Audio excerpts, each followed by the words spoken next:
faço ciências contábeis e venho aqui falar sobre imposto de renda.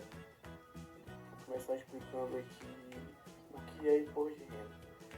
Imposto de renda é o tributo cobrado anualmente pelo governo federal, relacionado a ganhos pessoais e empresariais também, sendo o valor pago de acordo com os rendimentos declarados, de forma em que os cidadãos com renda maior pagam mais imposto, enquanto aqueles com renda menor pagam menos imposto. Nessa lista de rendimentos tributáveis entram os ganhos como salários, aluguéis, prêmios de loteria e investimentos. Como o IR é uma tributação aplicada para cidadãos e companhias, ele se divide em duas categorias, sendo o imposto de renda pessoa física e o imposto de renda pessoa jurídica.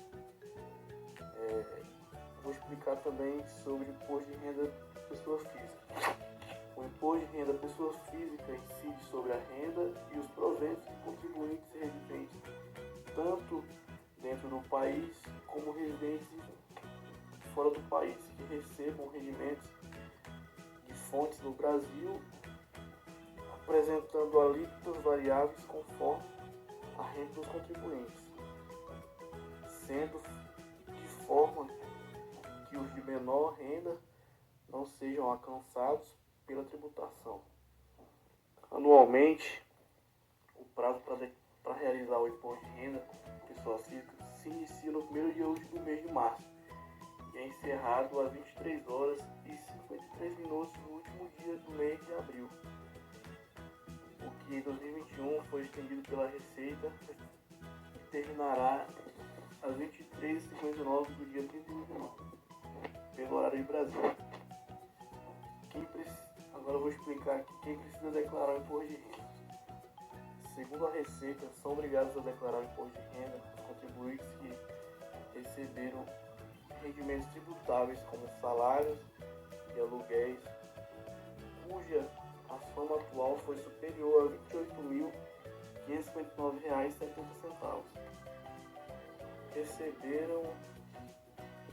Pessoas que receberam também rendimentos isentos, não tributáveis ou tributados exclusivamente na fonte, sendo, por exemplo, indenizações trabalhistas, caderneta de poupança ou doações em valor superior a 40 mil. Pessoas também que obtiveram em qualquer mês ganhos na venda de bens ou direitos sujeitos à incidência do imposto de renda, como imóveis vendidos como lucro. Pessoas também que realizaram operações em bolsa de valores e mercadorias de futuros e assemelhados, tipo investimentos. Também pessoas que tiveram em 2020 receita bruta em valor superior a R$ 142.198,50 em atividade rural. E pessoas também que tinham em 31 de dezembro de 2020, no caso, o último dia do ano, a posse ou propriedade de bens ou direitos, inclusive terra nua, de valor superior a R$ 300 mil. E pessoas que passaram a condições de residente no Brasil em qualquer mês e nessa condição encontravam-se em 31 de dezembro de 2020. E a novidade para a declaração de 2021 é a inclusão nas obrigatoriedades de quem recebeu auxílio emergencial da Covid-19 e, além disso, teve rendimentos tributáveis iguais ou superior a R$ 22.847,76. Há alguma doença que dispensa os portadores da declaração do pagamento do IRF? Então, a Receita Federal possui uma lista de doenças cujos portadores podem ser isentos do pagamento do imposto de renda, mas a declaração deve ser feita normalmente, não há dispensa. As condições para usufruir da isenção são válidas desde que a pessoa se enquadre simultaneamente nas seguintes situações. Conforme a lei número 7.713/2020, 88. Bom, no primeiro caso, os rendimentos sejam relativos à aposentadoria, pensão ou reforma, que é simultaneamente. No segundo, possui alguma das seguintes doenças, como AIDS, alienação mental, cardiopatia grave, cegueira, inclusive monocular, contaminação por radiação, doença de Parkinson, esclerose múltipla, fibrose cística, hanseníase, osteite deformante, paralisia irreversível e incapacitante, tuberculose ativa. de acordo com as regras estipuladas pela Receita Federal, no IRPF 2021, estão isentas as pessoas que tiveram rendimentos abaixo de R$ 28.559,70 em 2020.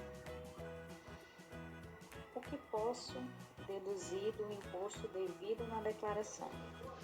O que o contribuinte precisa fazer é declarar tudo o que ganhou no ano que passou, desde salários, aposentadorias, rendimento de aluguel ou investimento. Depois, é possível listar algumas despesas feitas no mesmo período, que podem ser abatidas na declaração, e, consequentemente, reduzir o valor dos impostos pagos. São as chamadas deduções do IR.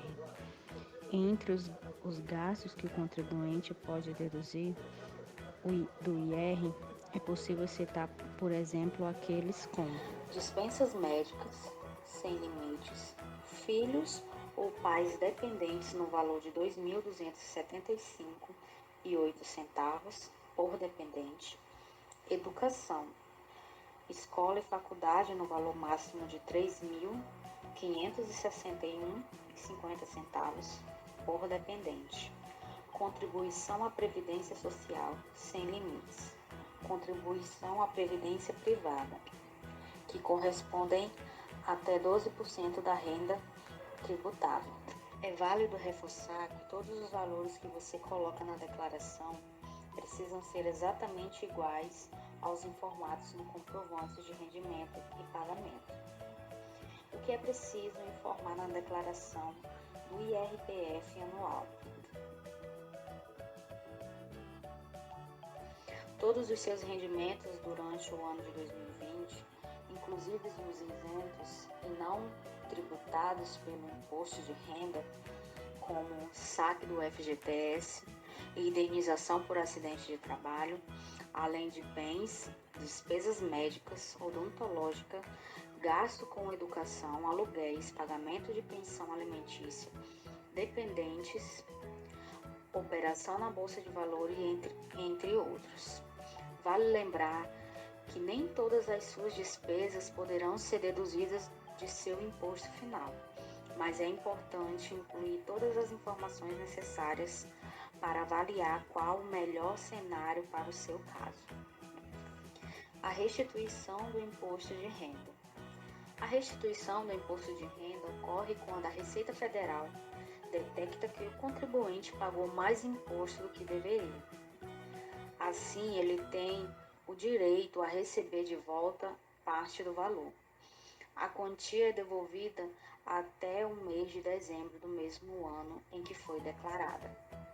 Geralmente, quem paga o IR primeiro também recebe a restituição com maior antecedência. No ano passado, o valor do tributo excedente foi entregue de volta aos contribuintes em 5 lotes mensais, a partir do mês de maio. Olá, me chamo Sara Sharon e vamos começar falando sobre o que é o imposto de renda retido na fonte. É o desconto aplicado mensalmente pela Receita Federal sobre a remuneração do trabalhador assalariado. Isso acontece sempre que seus vencimentos ultrapassam um teto estabelecido pelo próprio órgão.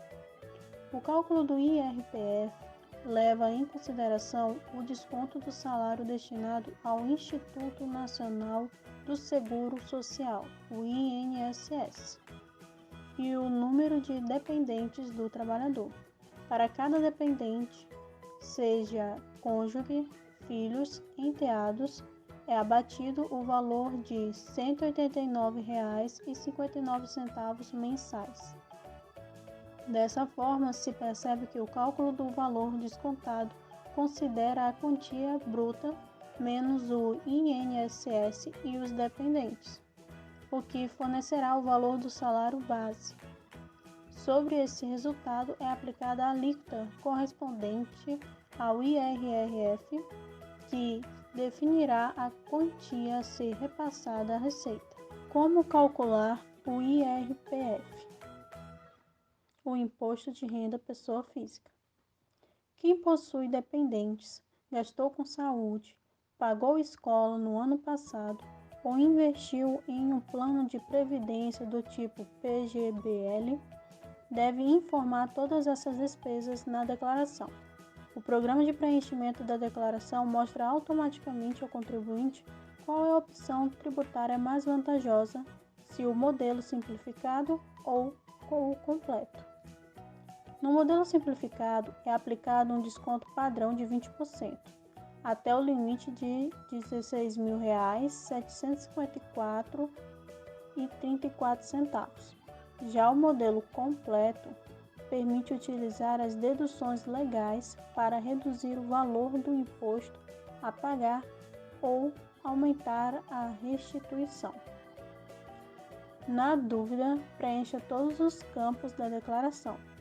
No final, o programa informará a você qual é a opção mais vantajosa para você. Para fazer o cálculo de quanto o contribuinte deveria ter pago de imposto de renda ao longo do ano passado e, consequentemente, do quanto ele ainda deve pagar, a Receita Federal compara o valor declarado com uma tabela. Confira a tabela prevista para o Imposto de Renda 2021, referente a 2020. Aqui nós temos a tabela progressiva mensal do IRPF 2021.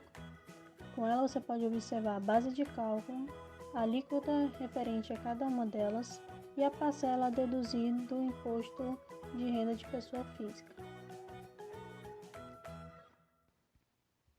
Aqui podemos analisar a tabela progressiva anual do IRPF 2021. A tabela do Imposto de Renda 2021 ajuda a estimar quanto cada pessoa deve recolher de IR. Mas, para entendê-la, é importante saber o que cada informação significa e como interpretá-las. Ela traz 3 informações-chave: base de cálculo do imposto de renda, alíquota que incide sobre cada faixa de renda e parcela deduzida do imposto de renda da pessoa física. A base de cálculo é o valor utilizado na conta do imposto de renda. Esse valor corresponde aos rendimentos tributáveis de cada pessoa, ou seja, aqueles rendimentos sobre os quais incidem o imposto de renda, como salários, aluguéis, recebidos, pensões, prêmios e prolabore. A alíquota é o percentual utilizado para calcular o valor do imposto de renda em cada faixa de rendimentos, ou seja, ela representa a porcentagem que você deveria pagar em impostos de acordo com sua renda, sem a parcela a deduzir. Por exemplo, uma alíquota de 7,5% indica que você pagaria o valor correspondente a 7,5% do total de seus rendimentos, sem considerar a parcela a deduzir. A parcela a deduzir é a quantia que deve ser descontada do imposto de renda, considerando a faixa de isenção. Isso acontece porque os rendimentos até R$ 22.847,76 não são tributados, ou seja, não entram no cálculo do imposto de renda. O primeiro passo para ler a tabela do Imposto de Renda 2021 é encontrar a base de cálculo correspondente aos seus rendimentos tributáveis de 2020. Como salários, aluguéis, recebidos, pensões, prêmios e prolabore. Para isso, basta somar seus rendimentos de 2020 e localizar em qual faixa da tabela você se encontra. Quem recebeu R$40 mil ao longo do ano passado, por exemplo, está na terceira faixa de base de cálculo do imposto de renda. Feito isso, o próximo passo é encontrar a alíquota do imposto de renda que incide sobre sua faixa de rendimentos e calcular esse valor. Por exemplo, para quem recebeu R$40 mil, a alíquota é de 15%, que, calculando, dá R$6 mil. Por fim, é necessário pegar o resultado da conta acima e descontar a parcela a deduzir do imposto de renda referente à faixa. No caso de quem teve rendimentos de R$40 mil, basta pegar o resultado da alíquota, que foi de R$6 mil, e subtrair a parcela a ser deduzida de R$ 4.257,57, resultando em R$ 1.742,43. O valor final dessa conta é o montante devido de imposto de renda. Se a pessoa pagou mais do que isso ao longo do ano passado, ela recebe a restituição do imposto de renda. Se ela pagou menos, por outro lado, é necessário quitar com a Receita Federal o valor faltante no montante da declaração. O que é malha fiscal? É a revisão da declaração de ajuste anual do imposto sobre a renda da pessoa física, pela qual são efetuadas verificações nos dados informados pelo contribuinte. O termo malha fina é uma abstração ao processo de verificação de inconsistências da declaração do imposto de renda de pessoa física e imposto de renda de pessoa jurídica.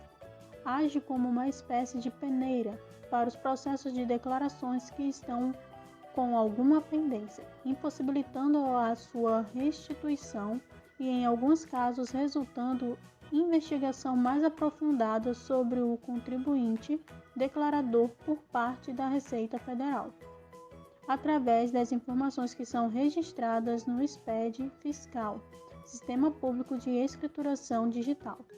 Sinteticamente, as malhas fiscais consistem nas contradições identificadas pelo fisco a partir do cruzamento das informações contidas na base de dados da Receita Federal versus o que foi declarado pelo contribuinte. Dependendo do resultado, o órgão fiscalizador tem respaldo para notificar o contribuinte solicitando a arrecadação dessas informações e, em casos mais graves, aplicar as penalidades previstas na legislação. Situação que motiva a malha fiscal e como evitar. Há várias situações que motivam a malha fina, como a divergência encontrada nas informações, erros ou omissões.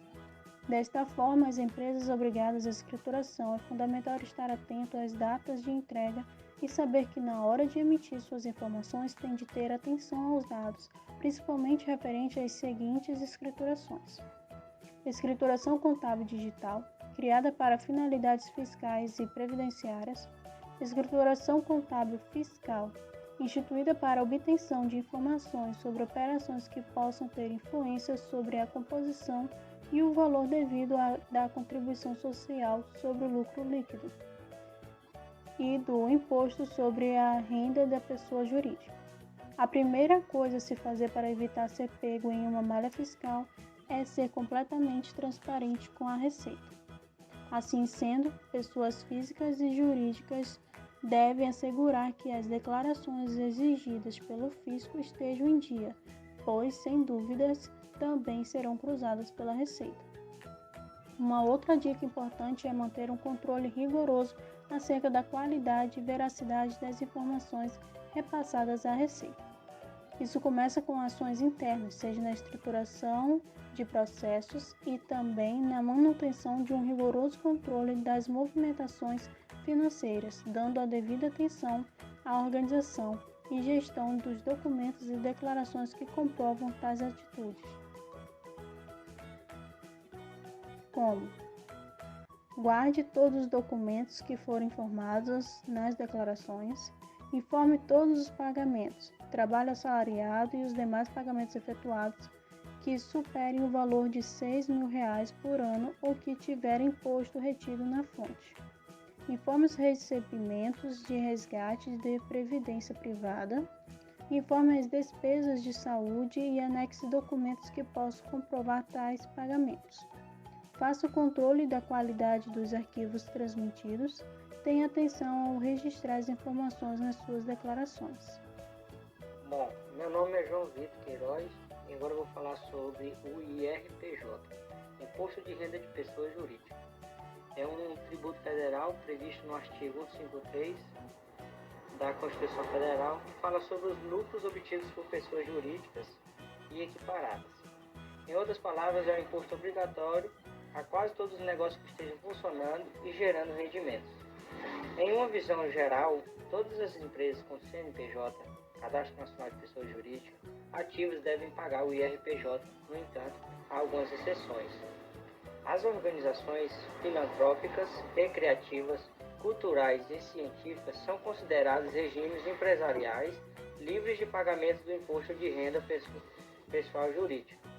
Além dessas, há algumas profissões exercidas por pessoas físicas que também estão livres do pagamento desse imposto, como, por exemplo, podemos citar os dentistas, veterinários, professores, economistas, jornalistas, pintores, etc.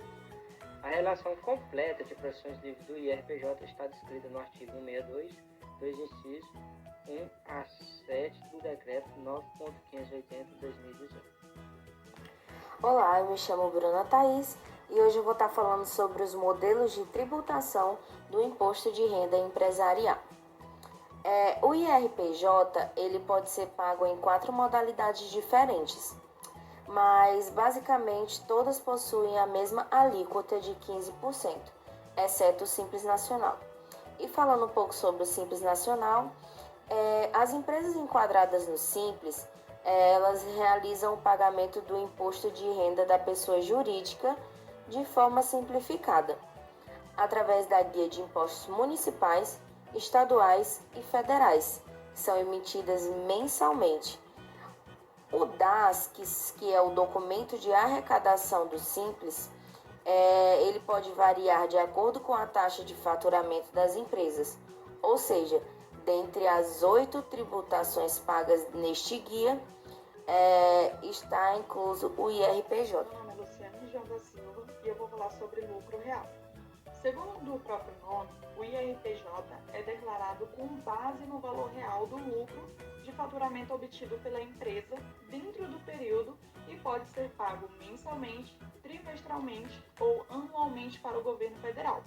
O lucro real é uma opção para a grande maioria das empresas, mas é a tributação obrigatória para instituições do setor financeiro. A alíquota IR cobrada é de 15% sobre o lucro real total da empresa, ou seja, uma empresa que faturou R$ 500.000 terá de pagar R$ 75.000 em IRPJ. Mas atenção, existe um adicional obrigatório de 10% sobre o valor excedido, caso o lucro mensal exceda R$ 20.000, portanto, fique atento. Também vou falar um pouco sobre o lucro presumido. De acordo com o governo, o lucro presumido é destinado a empresas que possuem um faturamento anual entre 4 milhões e 78 milhões e é pago trimestralmente. Isso permite que as organizações atribuam um percentual de lucro tributável sobre seu faturamento presumido pelo governo, de acordo com o segmento e atividade da empresa, em uma tabela disponível no site da Receita Federal, que pode variar de 1,6% a 32% do faturamento. Em seguida, é então aplicada a alíquota de 15% e assim como na tributação de lucro real, pode haver um adicional de 10%, caso exceda um lucro superior a R$ 60.000 no trimestre. Para as empresas que se encaixam nessa modalidade, a vantagem é estimar seu cálculo do lucro presumido com a base no faturamento e, dessa forma, não precisar apresentar uma contabilidade muito detalhada sobre como chegou em determinado resultado. Olá, eu me chamo Bruna Thaís e hoje eu vou estar falando um pouquinho sobre o lucro arbitrado. Então, Essa é uma modalidade especial para aquelas empresas que não atendem às condições do cumprimento de prestações de contas nos outros regimes. Ou seja, é quando existe alguma suspeita de fraude pela Receita Federal por falta de informação. Neste caso, por iniciativa do próprio governo, é aplicada também a alíquota de 15% com adicional de 10%, em casos de lucros trimestrais superiores a R$60 mil.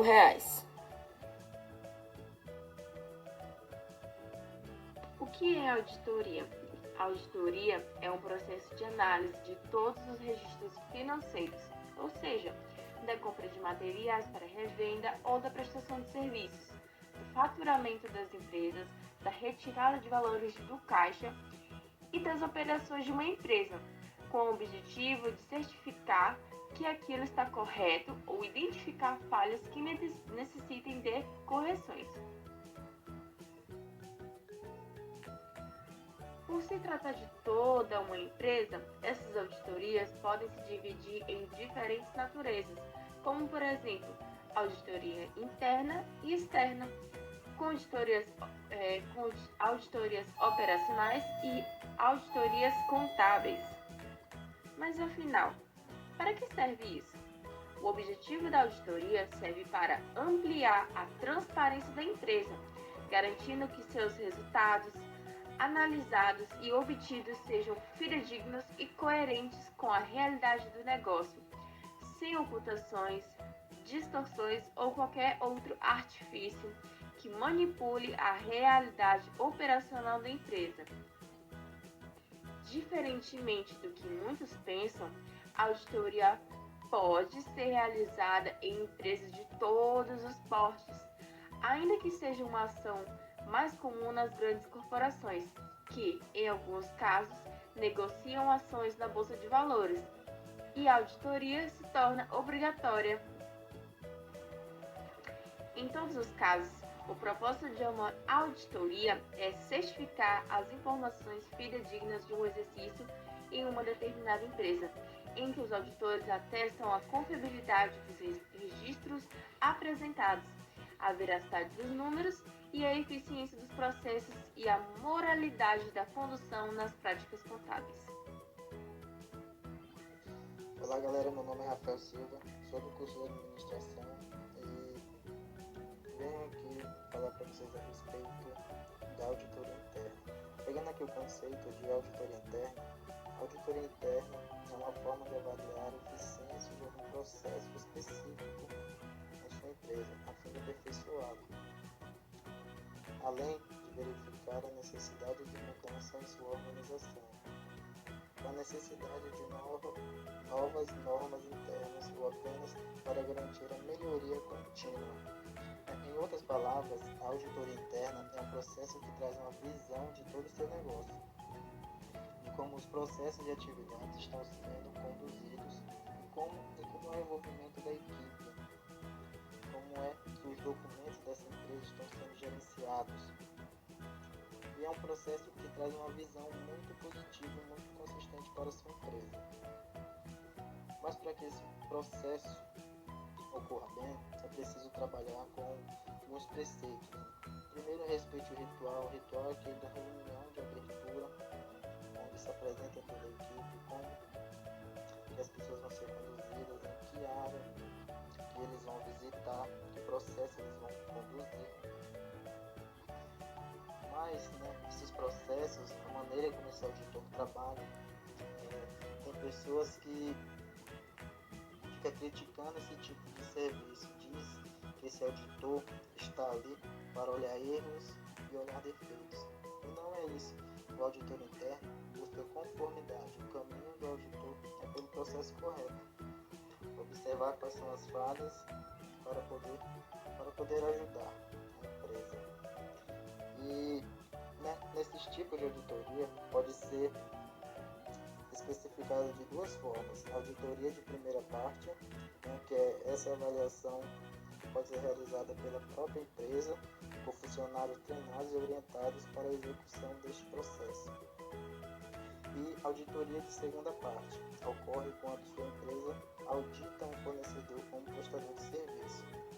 Por ser um método de avaliação, a auditoria interna geralmente ocorre conforme a necessidade da empresa. Ela não tem um prazo definido para acontecer, pois depende exclusivamente da demanda, mas o ideal é que seja realizado no mínimo anualmente.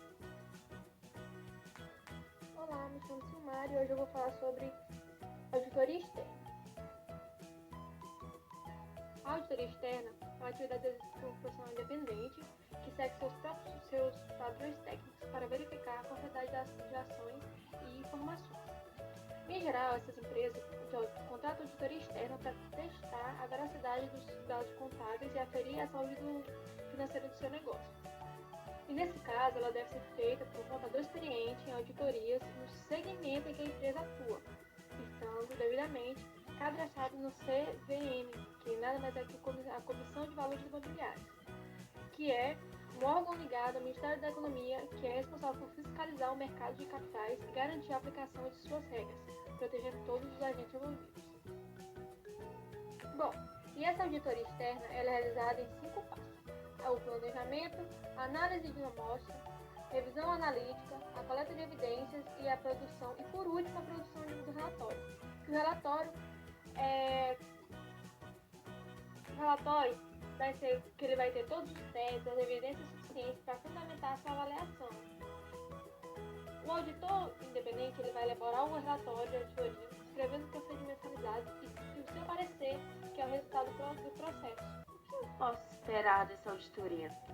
Pode-se definir que a opinião do auditor servirá como o parecer sobre as informações apresentadas e devidamente analisadas, que é fundamentada pelo processo de auditoria e indica seu resultado. Quando o profissional formula um parecer sem ressalva, significa que está convencido sobre os itens abordados na auditoria. Já quando há uma pequena dúvida ou discordância, ele emite um parecer com ressalva, indicando demonstrativos e documentos contábeis incompletos ou incorretos que sustentam o parecer adverso.